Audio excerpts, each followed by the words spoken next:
Assalamualaikum warahmatullahi wabarakatuh. Perkenalkan, nama saya Zidan Ifat Nabil.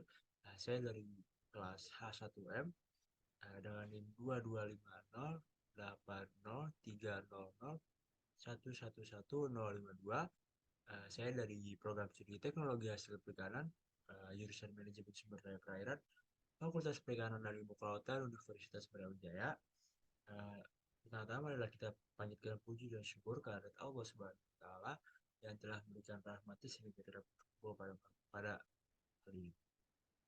Eh, di sini saya akan sedikit bercerita tentang pengalaman pribadi saya yang me- eh, pengalaman sakit hati saya yang dikecewakan oleh orang lain.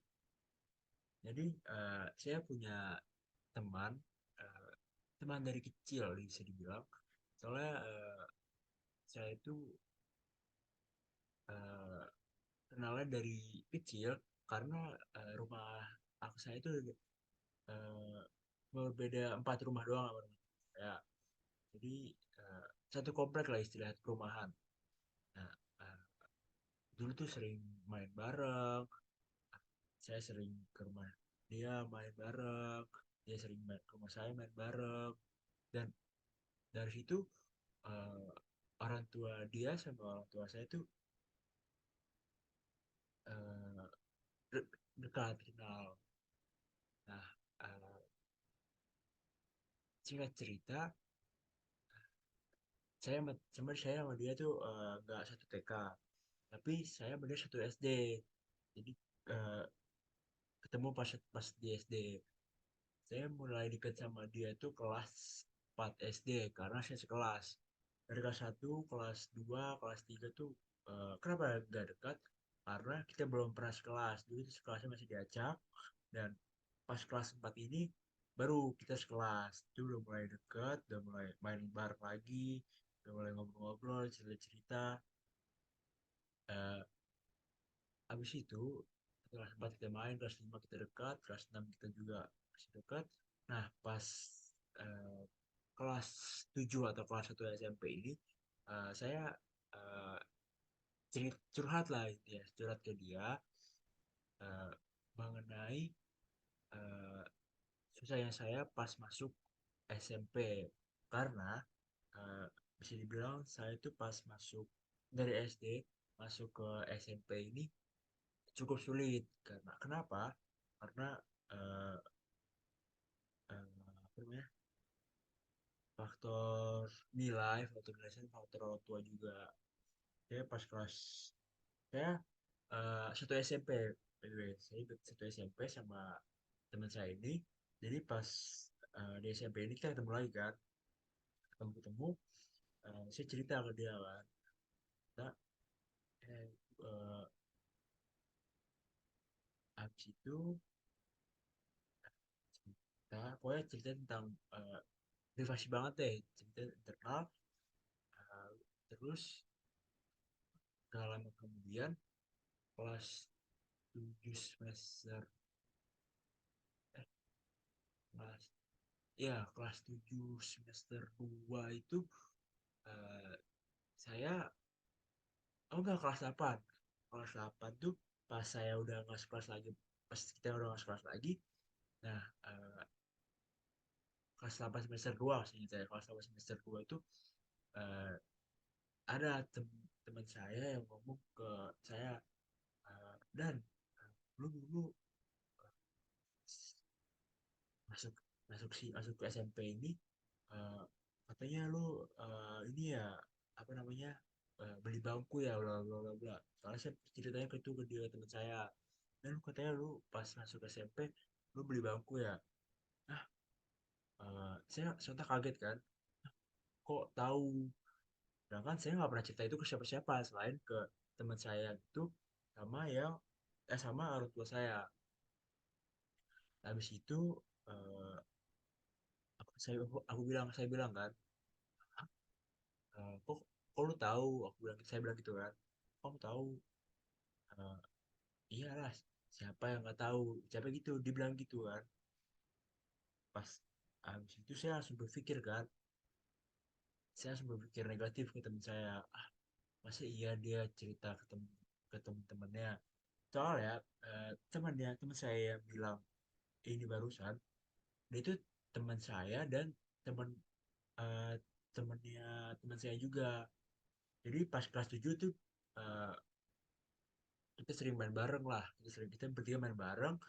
Nah, kelas 8-nya teman saya yang teman kecil saya ini pisah. Jadi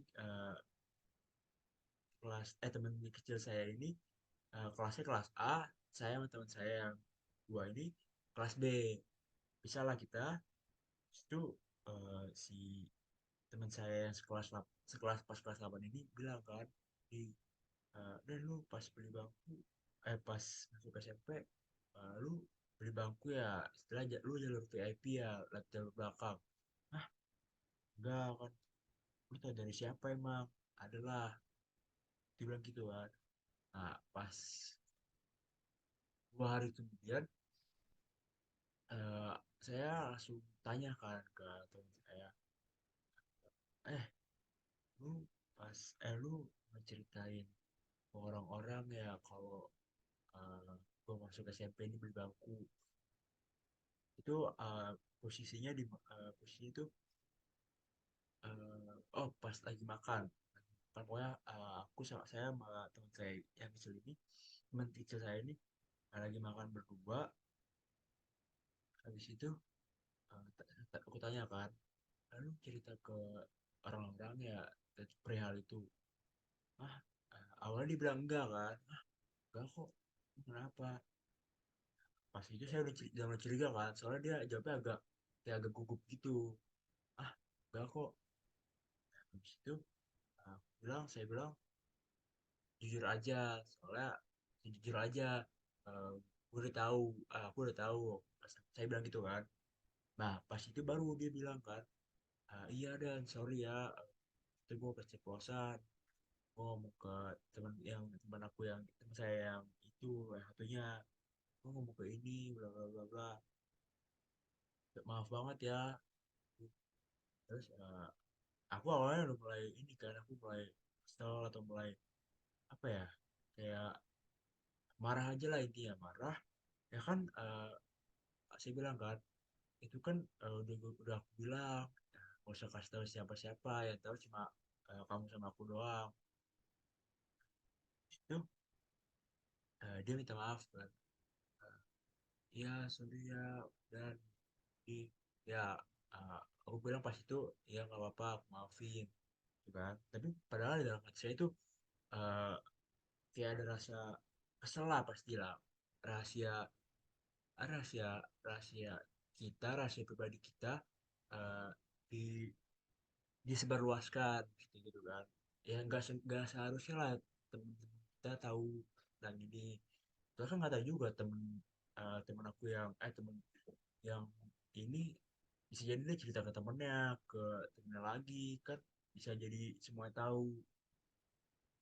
Habis itu sejak pas makan itu eh, aku sama teman kecil aku ini udah mulai kayak eh, apa istilahnya, kayak canggung lah istilahnya.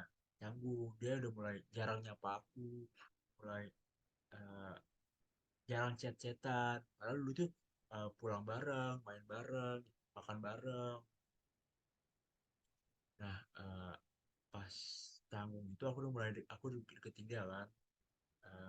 eh aku ketemu dia. Aku ngomong, eh, kenapa kok belakangan ini jarang jarang sapa-sapaan, jarang main bla bla bla.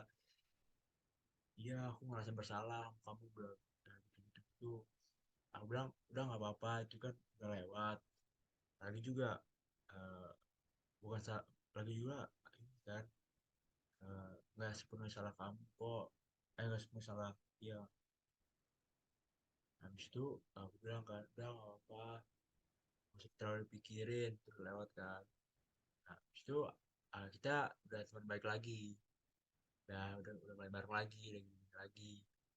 Nah cara saya buat nyikapi hal ini, saya berusaha untuk jaga jarak dengan teman saya ini, tapi tidak memutus hubungan pertemanan. Eh, Hal yang dilakukan oleh teman saya ini termasuk akhlak buruk karena dia berkhianat. Iya berkhianat atau berdusta lah, ingkar janji. Dia tuh menceritakan rahasia saya ke teman saya atau ke orang lain. Dan sikap saya termasuk akhlak baik karena saya tidak memutus hubungan pertemanan dan tetap uh, maafkan dia. Dan uh, menurut saya ini uh, hal yang saya lakukan ini benar karena tidak memutus hubungan pertemanan serta uh, memaafkan dia. Nah, uh, itu termasuk akhlak baik ya. Nah, saya punya beberapa cara untuk akhlak itu sendiri, akhlak baik itu. Pertama itu uh, carilah teman yang baik untuk menuntun kita ke jalan yang benar, agar perilaku kita juga benar. Soalnya kan ada istilah kalau kamu main kalau kamu main sama orang jual parfum, pasti kamu ikutan wangi juga istilahnya. Jadi kamu kalau misalnya main sama orang baik, main sama orang pintar, pasti kamu bakal keikut juga. Selanjutnya memindah diri dengan konsepsi yang benar dan jangan menunjukkan kekurangan kita. Dan terakhir jangan uh, ngemas mengemis-ngemis ke orang lain. Oke, sekiranya cukup sekian, cukup panjang uh, cerita saya. Kurang lebihnya, bila ada salah kata, kurang lebihnya mohon dimaafkan. Wassalamualaikum warahmatullahi wabarakatuh.